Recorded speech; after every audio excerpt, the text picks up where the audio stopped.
Gaf i helpu? Cewch. Gaf i air gyda chi am y ffôn yma. Cewch wrth gwrs. Prynes i'r ffôn 2 fis yn ôl yn y siop yma. Dwi ddim yn gweithio o gwbl erbyn hyn.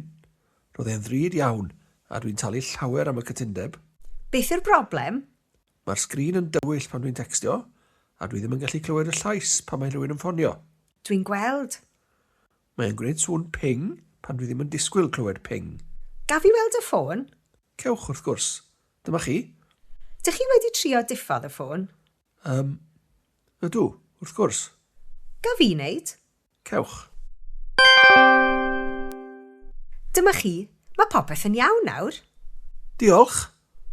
Gaf i helpu gyda rhywbeth arall? Gaf i esbonio'r ffôn yn iawn i chi? Dim diolch. Dwi'n deall popeth nawr. Hwyl. Hwyl. Tan y tro nesaf.